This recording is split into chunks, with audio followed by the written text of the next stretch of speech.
청취자 여러분 안녕하십니까? YTN 라디오 수도권 투데이의 장원석입니다. 오늘 선정한 주제 메르스입니다.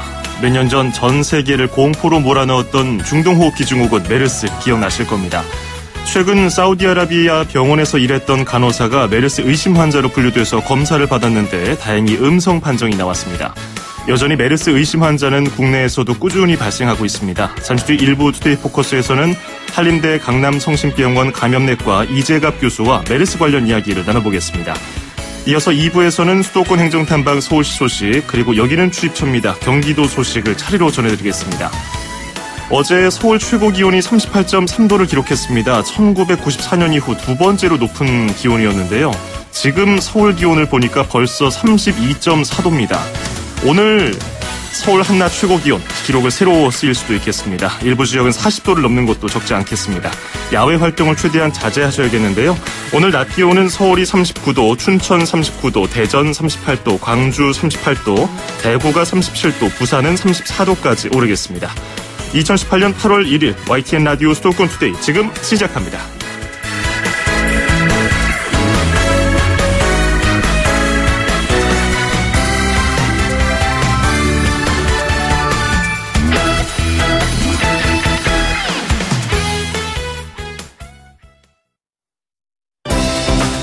수도권과 관련된 소식은 모두 여기 YTN 라디오 수도권 투데이.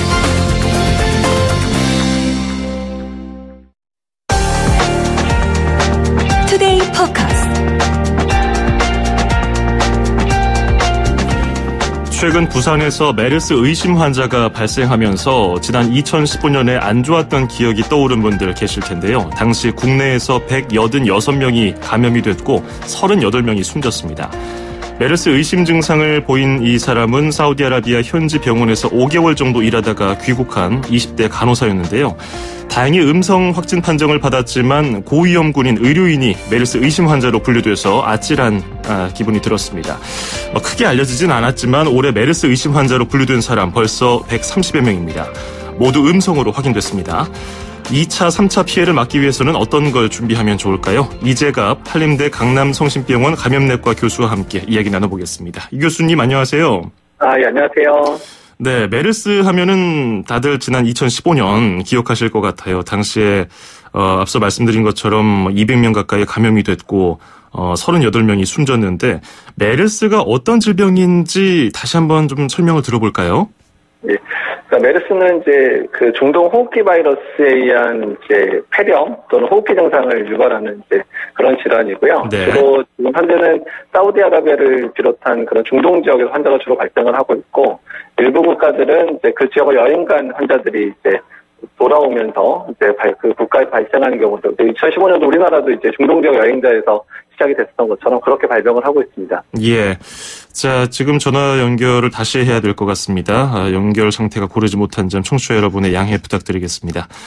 메르스에 대해서 얘기를 하고 있습니다. 지난 2015년 당시에 국가적으로 비상사태였습니다. 의료인들은 물론 정부에서도 이 메르스 환자 확산하는 것을 막기 위해서 굉장한 고생을 했던 기억이 나는데요. 다시 연결해 보겠습니다. 교수님 연결됐죠? 다시? 네, 안녕하세요. 네, 그 메르스가 어떤 질병인지, 감염은 어떤 경로로 이어지는지 설명을 해주셨는데, 감염이 되면은 일단 어떤 증세가 나타나나요? 이제 초기에 이제 그 열이 나기 시작하고요. 그러면서 이제 기침과 같은 호흡기 증상이 동반이 됩니다. 그리고 이제 심하게 진행되는 분들은 폐렴이 이제 급속도로 진행하면서 호흡곤란이나 이런 것들이 동반될 수도 있고요. 그럼 초기에는 그냥 감기 정도? 이렇게 가볍게 생각할 수도 있잖아요. 그러면 내가 메르스인지 아닌지 그것을 판단하기는 어렵고 계속 진행될 때까지 좀 시간이 흐를 수도 있는데 그런 경우는 어떻게 하면 좋죠? 일단 이제 첫 번째는 이제 아직은 중동 지역에서 주로 발생을 하고 있으니까 이제 중동 지역 여행자에서 발열을 동반한 호흡기 증상이 있으면 일단은 메르스 의심이라고 생각을 하고 이제 보건당국에 연락을 해서 이제 진단을 어떻게 받아야 되는지, 치료를 어떻게 받아야 되는지에 대해서 이제 상담을 받으셔야 되고요. 예. 그 이후에 이제 병원에 가게 되면 이제 보통 요새는 반나절 정도면 바로 이제 메르스 여부 확인을 해주고 있거든요. 그래서 그렇게 진행을 하시면 될 것 같습니다. 그러니까 중동에 다녀오신 분 중에서 혹시나 아까 말씀해 주신 것처럼 감기와 비슷한 증상을 보인다면은 내가 메르스에 걸렸을 수도 있겠구나 의심을 하시고 병원에다 전화를 해서 문의를 한 다음에 조치를 하시면 되겠군요. 병원보다는 보건당국 1339라 그래서 질병관리본부에 한 라인이 있거든요. 다시 한번 번호 알려주실까요? 1339라고요. 1339. 질병관리본부 한 라인이 있는데 거기에 연락을 하면 어느 병원, 그러니까 보통은 보건소통해서 이제 119가 아예 집까지 가서 환자분 모시고 이제 국가진영 격리병원도 이송을 해주고 있거든요. 1339 그렇군요. 부산에서 발생한 이 의심 환자의 경우는 다행히 1, 2차 검사에서 모두 음성 확진 판정을 받았는데 그러면 뭐 반나절 정도면은 확인되는 메르스 확진 판정은 어떤 식으로 이루어지는 건가요? 이제 병원에, 국가진영 격리병원에 도착을 하게 되면 이제 1인실 격리, 음압 격리실 격리가 되고요. 그 안에서 이제 가래를 이제 받게 합니다. 그래서 가래를 이제 뭐 병원 자체에서 검사하는 경우도 있고 아니면 질병관리본부에 보내서 하는 경우도 있는데 그렇게 되면 그 검체해가지고 유전자 검사를 해서 그 메르스 바이러스의 유전자 검출이 되면 양성, 검출이 안 되면 음성 이렇게 판정이 되는 거고요. 환자에 따라서 이제 이분 같은 경우는 병원에 근무했던 분이기 때문에 고위험 노출 가능성이 있어서 한 번 더 검사를 더 한 거고요. 이런 고위험 노출이 아닌 경우는 한 번만 검사 음성이면 바로 이제 격리 해제되기도 합니다. 그러니까 지금 말씀하신 것처럼 그 의료인이기 때문에 본인이 어떻게 대처해야 되는지 잘 알고 있었던 것 같긴 해요. 바로 혼자 운전을 해서 국가지정 격리병상이 있는 병원을 찾았는데 이런 것들 대처를 잘 한 것으로 봐야 될까요? 일단 본인이 정말 잘 대처를 해주신 건 정말 고마운 일이고요.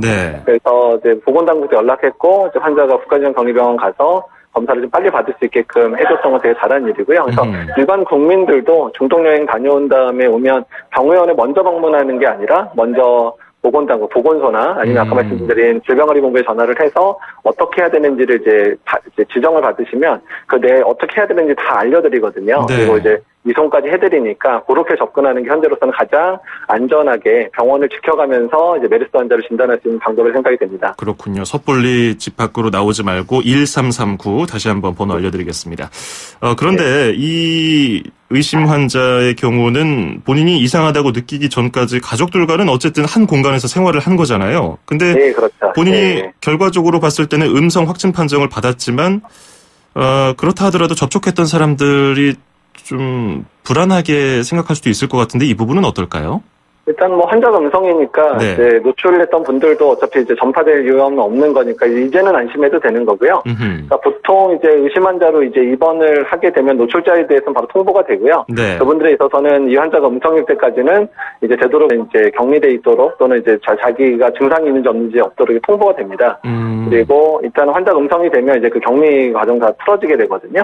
그래서 그런 식으로 현재는 그게 좀 시스템이 잘 갖춰져서 환자에 노출된 사람들, 가족들 이런 분들한테 다 안내를 잘 해주고 있는 걸 알고 있습니다. 그러니까 예전에 2015년도 기억을 해보면은 그때 의심 환자만 발생을 해도 언론에서 계속해서 수치를 업데이트하고 뭐 위험한 점 그리고 조심해야 될 점 계속해서 강조를 했었는데 이번에는 의심 환자로 올해 분류된 사람이 벌써 130명을 넘었는데도 불구하고 많은 분들이 이 사실을 잘 모르세요. 그 정도로 좀 조용히 넘어가면서 다 음성 판정을 받았는데 그러면 메르스에 대한 대비가 잘 되고 있다고 보면 될까요?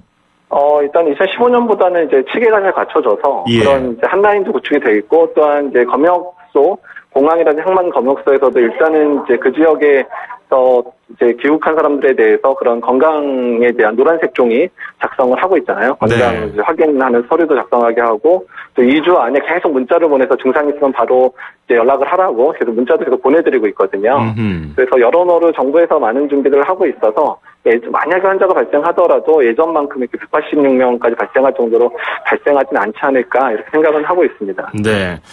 제가 질병관리본부 홈페이지에 들어가서 올해 개정됐다고 하는 메르스 대응 지침을 좀 살펴봤거든요. 그래서 올해 국내 메르스 대응 지침이 좀 바뀐 걸 보니까 지난 2015년에 비해서 의심 환자 사례 정의를 다른 나라보다 넓히고 대응을 강화한 것으로 좀 보여지는데 일반인이 보기에는 글쎄요 잘 모르겠어요. 전문가가 보시기에 적당한 수준으로 개정됐다고 평가를 하시는지요? 네, 그러니까 일단 2016년, 17년에 개정할 때도 제가 그 작업 자문을 했었었는데요. 예. 네, 그 당시에 일단 우리나라는 환자가 유입해서 진짜 발생했던 국가니까, 그러니까 다른 국가보다는 좀 강하게 기준을 설정을 일단 해놓는 게 좋겠다. 그래서 어떻든 조금이라도 이제 가능성 있는 환자들은 다 이제 걸러내는 게 맞겠다라고 얘기를 했었었고요. 예. 그러다 보니까 이제 그런 환자를 이제 뭐 방역에 하는 사람들이나 아니면 이제 국가지정 격리병원의 업무로 등이 상당히 많아지긴 했습니다. 그래서 네. 그 부분을 일부 좀 완화는 시켰지만 그래도 아직까지 완화시킨 면도 다른 국가에 비해서는 훨씬 더 강하게 돼 있는 편이거든요. 그래서 현재 일단은 그렇게 진행은 되고 있습니다. 예. 제가 개정 세부 사항 중에서 눈에 띄어서 좀 적어온 것이 있는데 의심 환자 격리 방법이 좀 보완됐어요. 조금 전에 말씀해 주신 것처럼 기존에는 전원 병원 격리였는데 이번에는 제한적인 측면에서 그 자가격리 가능 절차가 추가가 됐어요. 그러니까 뭐 경증 환자, 그 부분을 좀 설명해 주세요. 그러니까 예전 같으면 이제 중동지역 여행만 했어도 이제 전원을 다 이제 격리를 하다 보니까 이제 그러니까 그 의심 환자들이 본인의 이제 일상생활을 할 수 없게 되는 그런 문제도 있고 병원에 아무 증상 없이 입원되는 경우도 많아서 그에 대한 이제 불만이 좀 많았었거든요. 그래서 그러다 보니까 이제 고위험 노출, 그러니까 입원 환자처럼 병원에 근무했다든지 병원을 방문했다든지 아니면 낙타에 접촉력이 있다든지 이런 고위험 접촉자는 예전과 같은 방식으로 진행을 하고 있고요. 그렇게 이제 고위험 노출이 아닌 그냥 중동지역 여행 갔다 왔는데 호흡기 증상 있는 사람들 같은 경우는 가능성이 그래도 조금 떨어지니까 그런 분들은 일단 자가격리해서 증상이 악화되거나 이런 경우에 병원 찾도록 이런 식으로 조금 개정을 완화하긴 했습니다. 그렇군요. 그러니까 좀 가벼운 증세가 있거나 뭐 낙타를 직접 만지거나 낙타 그 유를 먹지 않은 사람들은 그냥 집에서 자가격리를 해도 된다는 말씀이신데 그래도 아주 병원 방문자도 이제 고위험이니까 그런 경우도 병원 방문자까지 합쳐서 그렇군요. 예. 근데 아주 작은 위험의 가능성이 있다 하더라도 아주 작더라도 병원에서 관리하는 게 낫지 않습니까? 일단은 이제 그러니까 그런 걸 보완하기 위해서 저희도 이제 그런 의심되는 환자 같은 경우에 보건소에서 직접 계속해서 의심 환자하고 계속 접촉을 하도록 좀 하게끔 하고 있고요. 네. 그래서 그 부분들은 아마 이제 그런 식으로 보완을 하고 있는 것 같습니다. 지금 이제 해마다 몇 가지 정보가 또 들어오면 WHO 정보를 반영해서 이 개정을 시키고 있는데 매뉴얼 지금 부분에서 좀 더 이 부분은 추가돼야겠다고 생각하시는 것도 있으신지요? 그러니까 뭐 추가해야 된다기보다는요. 일단은 이제 벌써 메르스 발생한 10년이 지나니까 국민들 사이에서도 메르스에 대한 경각심이 조금씩 떨어지는 분위기는 있습니다. 네. 그래서 일단은 중간중간 이제 이런 부산에서 있었던 일 때문에 다시 한번 경각심이 나타나긴 했는데, 그러니까 이런 부분들이 경각심이 떨어지기 시작하면 대국민 홍보를 하더라도 받아들이는 정도가 달라지거든요. 그래서 이런 메르스에 대한 정보들을 국민들이 계속 알 수 있게끔 하는 여러 가지 채널을 통해서 알려드리는 부분들이 중요할 것 같고요. 특히 중동지역 여행자들에 대해서는 확실하게 좀 더 정보를 손쉽게 받아볼 수 있도록 했으면 좋겠고, 특히 주로 이제 스마트폰을 이용한 방법들, 그러니까 핸드폰을 이용한 방법들을 하다 보니까 이제 노령이거나 이제 그런 기기를 잘 다루지 못하는 분들에 대해서는 정보 전달이 잘 안 되는 측면들이 있어서 그런 부분들을 좀 보완할 수 있는 방법들은 좀 더 개선해야 되지 않을까 생각이 듭니다. 예. 그러면 중동 지역을 방문할 예정인 분들은 특히 어떤 것들을 신경 쓰고 다녀오시면 좋을까요? 현재까지 계속 중동에서 환자 발생은 이제 병원에서 노출됐거나 아니면 낙타와 접촉 이후에 발병한 경우들이 계속 보고가 되고 있기 때문에 되도록이면 중동 여행 중에 낙타와 접촉할 수 있을 만한 여행 코스들은 이제 피하시는 게 제일 좋을 것 같고요. 그리고 병원도 웬만하면 이제 그러니까 꼭 아프시거나 이런 경우라면 어쩔 수 없지만 병원에 뭐 방문한이라든지 아니면 사업자 방문하는 것들도 최대한 자제하시는 게 좋지 않을까 생각이 됩니다. 네, 알겠습니다. 오늘 도움 말씀 잘 들었습니다. 고맙습니다. 예, 감사합니다. 네, 지금까지 이재갑 한림대 강남성심병원 감염내과 교수였습니다.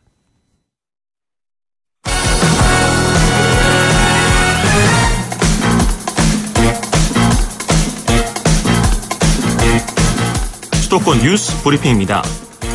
서울 아파트 5채 가운데 한 채는 6억 원을 초과하는 것으로 나타났습니다. 부동산 114는 지난달 기준 서울 아파트 159만여 가구 가운데 20%에 해당하는 32만 가구가 6억 원을 넘었다고 밝혔습니다.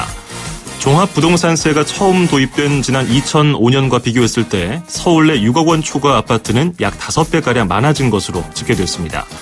또 2005년 아파트 평균 가격이 6억 원을 넘어서는 지역은 이른바 강남 3구와 용산 등 4곳에 국한됐지만 현재는 서울 25개구 가운데 절반인 13개구로 확대됐습니다.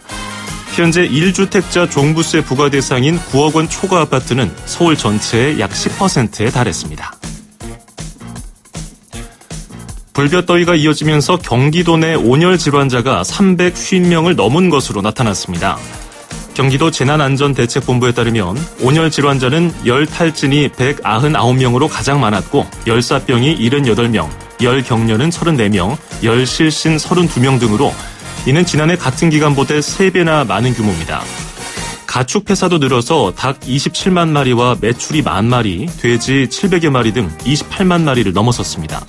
하지만 당분간 비 소식이 없어서 폭염이 계속될 것으로 예보됨에 따라 온열 질환자와 가축 폐사가 늘 것으로 보입니다. 인천시가 시내버스 업체에 지급하는 적자 보전금이 올해 처음으로 1,000억 원을 넘어설 것으로 보입니다. 인천시는 올해 버스 준공영제 예산 794억 원이 오는 9월쯤에 소진될 것으로 보여서 추가 경정 예산으로 300억 원을 추가 편성할 계획이라고 밝혔습니다. 시내버스 준공영제는 지방정부 예산으로 버스업체 적자를 보전함으로써 일정 수준의 노선을 유지하고 시민 교통 편익을 높이기 위해서 도입됐습니다. 인천시의 준공영제 예산은 지난 2015년 571억 원을 기록한 이후 해마다 증가 추세지만 2009년 준공영제 도입 이후 1,000억 원을 넘긴 적은 없었습니다. 경기도가 택시 운송사업 활성화를 위해서 환승 할인제를 택시까지 확대하는 방안에 관한 연구 용역을 발주했습니다. 경기도는 연구 용역을 통해서 버스와 전철 등 대중교통과 택시 간 연계 환승 통행 실태와 택시 환승 할인제 도입 타당성, 택시 환승 할인 정책 방향 등을 확인할 계획입니다. 택시 환승 할인제는 부산시가 지난해 10월부터 전국에서 처음으로 일정액을 지원하는 방법으로 시행 중이고 인천시는 오는 10월에 도입할 것으로 알려졌습니다. 인천 지역에서 신용카드처럼 자유롭게 쓸 수 있는 전자상품권인 인천어 카드가 공식 발매됐습니다. 인천어 카드는 신용카드처럼 직접 회로칩이 내장돼 있고 애플리케이션을 다운받아서 휴대폰에서도 탑재할 수 있습니다. 국내 지방자치단체가 발행하는 지역 상품권을 종이가 아닌 IC카드로 발행한 것은 처음입니다. 인천어 카드는 52.8%에 달하는 인천의 높은 역외 소비율과 25.3%에 불과한 낮은 소비 유입률을 개선하고 소상공인 매출을 늘리기 위해서 도입됐습니다.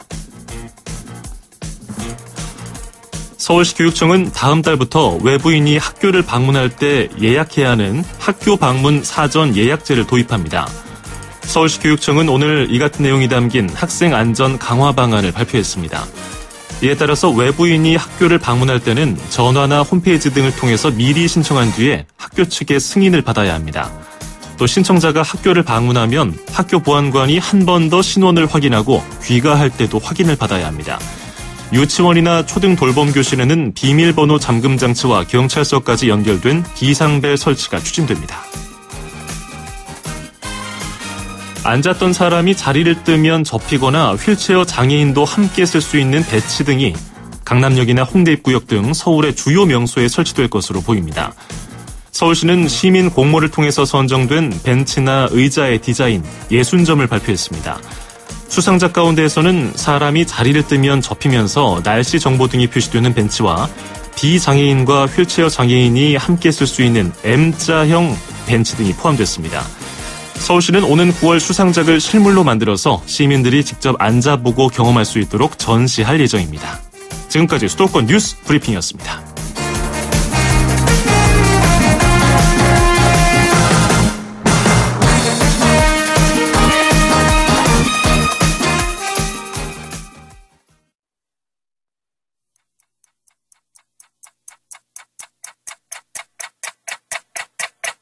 Time goes by so slowly. Time goes by so slowly. YTN 라디오 수도권 투데이 1부 여기서 마무리하고요. 마돈나의 헝업 듣고 잠시 뒤 2부에서 뵙겠습니다.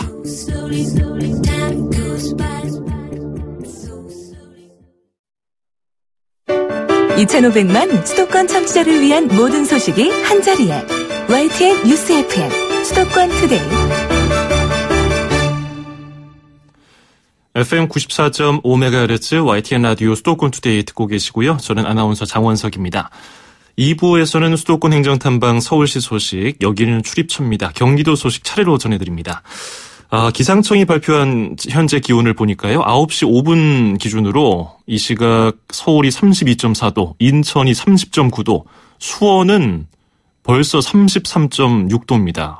보니까 전국에서 가장 높은 수준인데 수도권이 아침부터 펄펄 끓고 있습니다. 아침부터 땀 흘리면서 일하신 분들 오늘은 더 자주 쉬면서 일하셔야 한다는 거 꼭 기억하시길 바라겠습니다. 잠시 시원한 노래 듣고 서울시 소식 만나보죠. 쿨이 부릅니다. 이 여름 서머. 음악과 수도권 뉴스가 한방에. 수도권 전문 방송 수도권 투데이.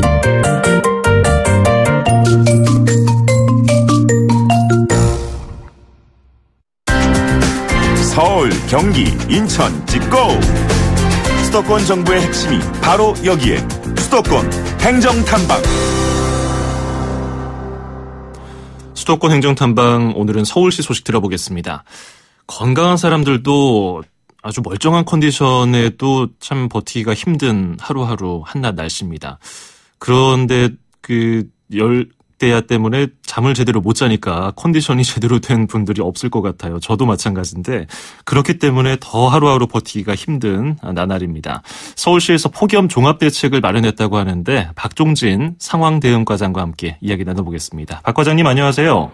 네, 안녕하세요. 서울시 상황대응과장 박종진입니다. 예, 요즘에 더위 때문에 또 일하는데 힘드실 것 같은데 또 바쁜 일도 많으시죠? 네, 요즘에 폭염으로 인해서, 네. 우리 시민들도 상당히 고통을 겪고 있고, 저희 직원들도 폭염으로 인해서, 업무에 더 열심히 지금 임하고 있습니다. 그러게 말입니다. 이게 휴가철인데 휴가도 못 가고서 서울시 공무원분들 열심히 또 일하고 계시는데 24년 만에 폭염이에요. 1994년 이후에 가장 더운 오늘이 될 수도 있는데 네, 서울시가 그렇습니다. 이 폭염을 재난으로 규정을 했네요.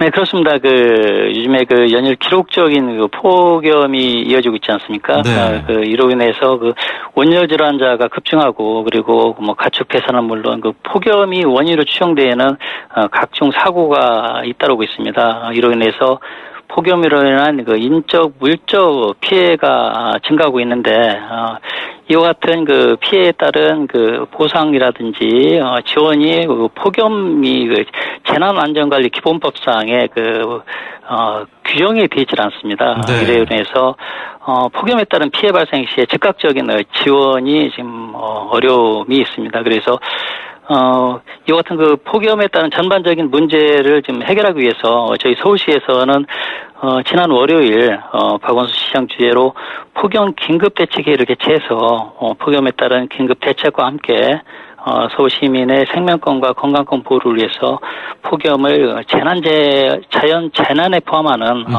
조례 개정을 추진하고 있습니다. 네. 이게 지금 온열 질환자가 이미 2,000명을 넘어섰고 그래서 지금까지 해왔던 그런 대응 수준으로는 부족할 것 같은데 예. 그러면은 지금 예산 같은 것도 좀 더 써야겠군요. 예, 그렇습니다.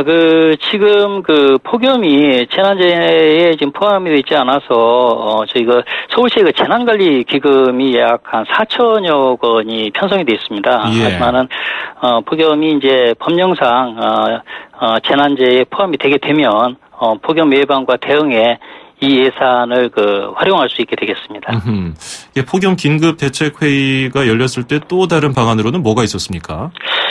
폭염 대책 회의를 서울시에서는 시민 안전이 최우선이라는 생각으로 특히 독거 어르신 그리고 저소득 취약계층 그리고 노숙인 쪽방 주민 그리고 건설 현장 근로자를 5대 폭염 취약계층으로 정해서 네. 보호를 강화하고 있습니다. 그래서 시민 누구나 이용할 수 있는 무더위 쉼터가 서울시에 총 3,252곳이 있는데 이 중에서 야간과 휴일에도 운영하는 연장 쉼터를 427개소로 더 늘리고 그리고 일부 자치구에서 시행 중인 그 24시간 운영 무더위 쉼터도 또한 그 확대할 나갈 예정으로 돼 있습니다. 예. 동네를 왔다 갔다 하다 보면은 일부 건물에 무더위 쉼터라는 스티커가 붙어 있기도 한데 어디 지역을 주로 무더위 쉼터로 정해놓고 또 어디서 그 무더위 쉼터 정보를 얻을 수 있는지도 설명 좀 해주세요. 네, 그 무더위 쉼터는 그 주로 그 경로당하고 그리고 복지관 그리고 주민센터 그리고 그 길거리에 다니시다 보면 가장 많이 이렇게 보이는 곳이 은행입니다. 은행도 그 무더위 쉼터로 지정을 해서 이곳에 그 냉방기와 휴식 공간을 갖춘 쉼터로 그 지정을 하고 있습니다. 지금 말씀하신 대로 무더위 쉼터를 찾아가시려면 그 동주민센터나 그보다는 요즘에는 그 인터넷을 통해서 그 가장 정보를 빨리 확인할 수 있기 때문에 네. 서울안전누리 홈페이지가 있습니다. 거기 참고하시거나 아니면 그 모바일에 서울안전 앱을 통해서 확인하실 수 있습니다. 네, 폭염 취약계층 보호를 강화하겠다고 서울시가 발표를 했는데 구체적으로 어떤 방안이 있습니까?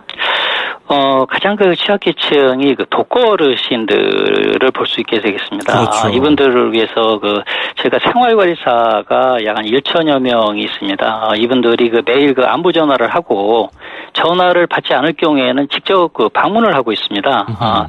얼마 전에는 생활관리사가 가정 방문하던 중에 폭염으로 쓰러지시는 어르신을 발견해서 119에 신고해서 신속히 생명을 구한 사례도 있습니다. 네. 그리고 또 취약계층 중에 가장 이 사회적인 관심이 되고 있는 노숙인과 관련해서 쉼터와 관련해서는 노숙인 무더위 쉼터를 약 16개소에 24시간 샤워실을 운영하고 있습니다. 네. 그리고 쪽방 주민들을 위해서는 무더위 쉼터를 8시에서 10시까지 연장하고 그리고 상담 간호사를 1회 이상 방문 진료를 할 수 있도록 특별 관리를 좀 하고 있습니다. 그렇군요. 예. 다른 분들이야 실내에서 적당한 휴식을 하면서 건강 관리를 하실 수 있는데 건설 현장에서 일하시는 분들은 공기도 있고요. 무조건 쉴 수 있는 상황이 아닐 것 같은데 이에 대한 대책은 어떻습니까? 예, 그렇습니다. 요즘에 무더위로 인해서 가장 고통받는 분들이 건설 현장 근로자가 아닌가 생각을 하고 있습니다. 그래서 얼마 전에 박원순 시장께서 건설 현장 근로자 근무 실태를 확인하기 위해서 지난 월요일 폭염 대책 회의에 앞서서 강북구에 한 주택 재건축 현장을 방문해서 근로자들하고 대화를 이렇게 나눈 바 있습니다. 네. 이 자리에서 근로자분들이 하신 말씀 중에 얼음을 마음껏 몰 수 있는 재변 기회를 좀 늘려달라. 그리고 낮잠 시간을 폭염 시간대에 한두 시간 주는 것이 어떻겠느냐 등 여러 가지 의견이 제시됐습니다. 그래서 이제 이 자리에서 서울시장께서도 이 공정에 너무 매달리지 말고 폭염으로 인한 안전사고가 가장 중요하다라고 이 당부에 말씀을 하셨고 네. 폭염으로 인해서 공사 현장을 특별히 잘 챙겨달라는 당부의 말씀이 있었습니다. 그리고 저희 서울시에서는 폭염 경보가 발령될 경우에는 서울시에서 발주하는 건설 현장 근로자 보호를 위해서 매 시간당 15분씩 휴식을 취할 수 있도록 무더위 휴식 시간제를 실시를 하고 있습니다. 그래서 제대로 지켜지고 있는지 관리 감독을 강화하고 있고요. 또한 이 공공기관 이 발주 건설 현장뿐만 아니고 민간 현장 건설 현장에도 이와 같은 이 준칙이 적용될 수 있도록 지금 적극 협조하고 관리를 좀 강화하고 있습니다. 예, 건설 현장 같은 경우는 협조 요청도 필요하지만 관리 감독도 꼭 필요할 것 같아요. 네, 그렇습니다. 자, 그리고 도심 열섬 현상으로 굉장히 더워지는 때가 지금인데 시민들께 당부 말씀하신다면요?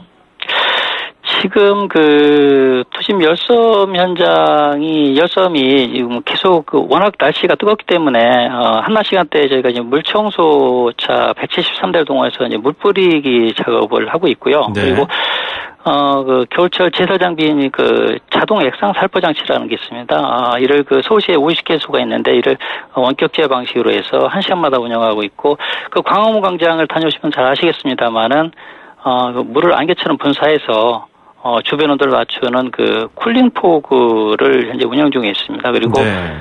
서울로 7027 보행길에는 그 그늘막하고 그리고 스프링클러 등이 설치 가동 중에 있습니다. 지금 폭염 종합대책을 수립해서 회의도 열고 현장을 관리 감독하면서 더위에 대비하고 있는데 실제로 우리 시민들이 건강을 잃지 않도록 서울시에서도 각별하게 살펴주시기 바랍니다. 오늘 말씀 잘 들었습니다. 고맙습니다. 예, 감사합니다. 네, 지금까지 박종진 서울시 상황대응과장이었습니다. 출입처 기자들의 수첩을 살짝. 가장 빠른 수도권 소식을 전해드립니다. 여기는 출입처입니다.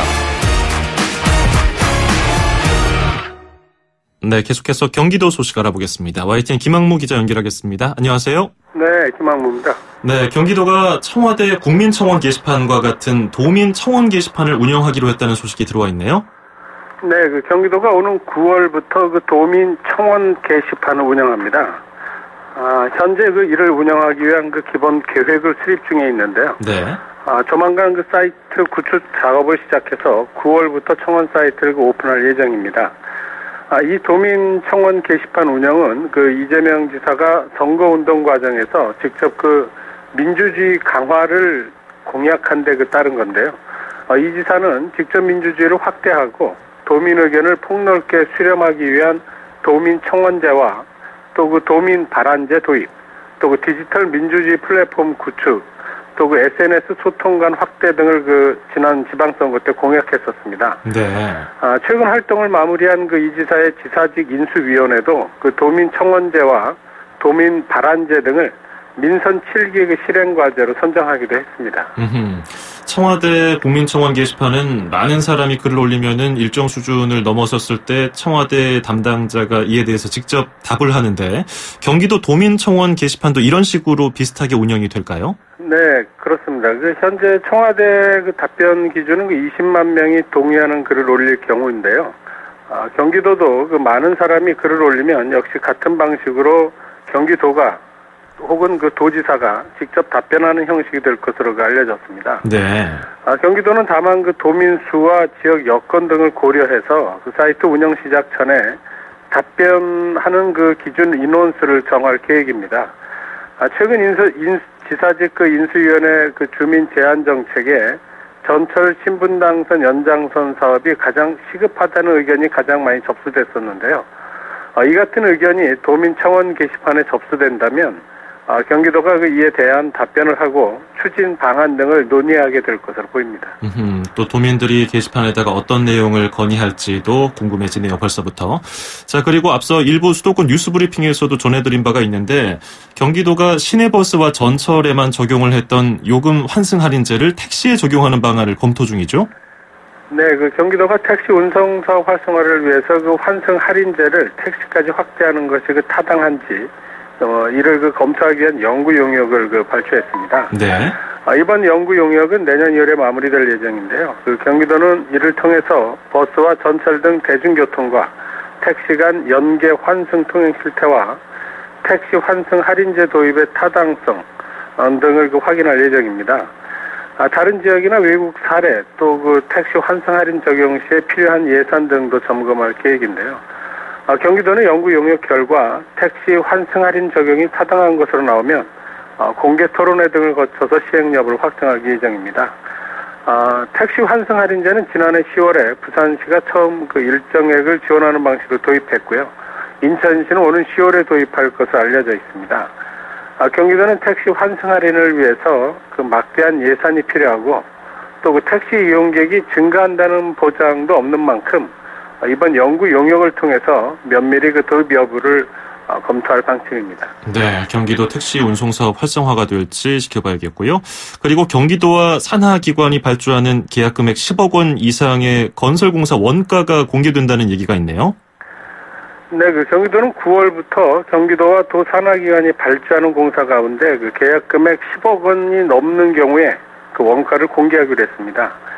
현재 경기도와 산하기관이 발주하는 공사의 발주 계획과 공고 개찰 결과 또 사업비 총액 등이 담긴 계약 현황을 홈페이지를 통해서 공개하고 있는데요. 여기에 더해서 공사 내역서까지 공개한다는 겁니다. 공사 내역서에는 자재비는 물론 인건비 등 건설공사의 그 자세한 원가와 그 또 설계 명세서, 또 원도급과 하도급 가격 비교 등이 포함되어 있습니다. 네. 이들 사항은 현재는 정보 공개 청구가 들어올 때만 공개하고 있는데요. 이를 9월부터는 홈페이지를 통해서 모두 공개하겠다는 겁니다. 예, 어떤 효과가 나타날지 짧게 들어볼까요? 네, 무엇보다 광급공사에서 흔히 발생하는 공사비 부풀리기를 막을 수 있을 것으로 보입니다. 경기도와 산하기관 발주 사업의 투명성이 높아지고요.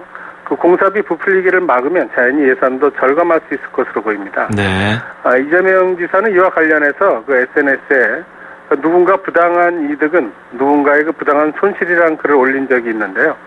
권력에 유착해서 불로소득을 누릴 수 없도록 철저히 막고 정의를 바로 세우겠다는 그런 소신이 아닌 것으로 보입니다. 네, 오늘 잘 들었습니다. 고맙습니다. 네, 고맙습니다. 네, 지금까지 YTN 김학무 기자에게 경기 소식 들었습니다.